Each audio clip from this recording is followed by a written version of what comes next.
Hello friends, welcome to my channel. ఈరోజు అయితే మనం ఆనియన్ చింతొక్కు పచ్చడి తయారీ విధానాన్ని తెలుసుకుందాం. ముందుగా కావాల్సిన పదార్థాలు: చింతొక్కు, పచ్చిమిర్చి, ఆనియన్స్, కరివేపాకు, తిరగమాత గింజలు, ఆయిల్, సాల్ట్.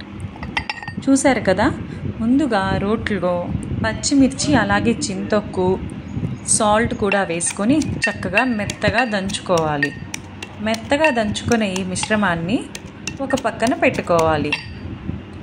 ఒక పక్కన పెట్టుకున్న తర్వాత బాండీ తీసుకొని బాండీలో నూనె వేసి నూనెలో తిరగమాత గింజలు అలాగే కరివేపాకు వేసుకొని కొంచెం సేపు వేగనివ్వాలి.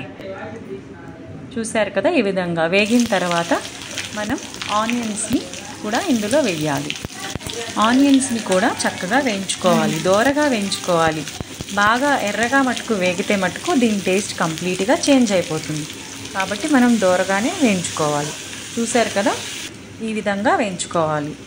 తర్వాత మనం ముందుగా పక్కన పెట్టుకున్న చింతొక్కు పచ్చిమిర్చి మిశ్రమంలో కాసినన్ని వాటర్ వేసుకొని చక్కగా రుబ్బుకున్నట్టు లేదా కలుపుకున్నట్టు ఆ విధంగా చూడండి, ఈ విధంగా చేసుకోవాలి.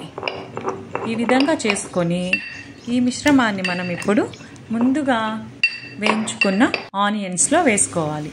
వేసుకొని ఇంకొంచెం సేపు ఒక 2 minutes పాటు వేయించుకోవాలి సన్న మంట మీద. చూసారు కదా, ఈ విధంగా. అంతేనండి, మన టేస్టీ ఆనియన్ చింతొక్కు పచ్చడి రెడీ. మీకు కానీ నచ్చితే నా వీడియో లైక్ చేయండి, సబ్స్క్రైబ్ చేయండి, షేర్ చేయండి.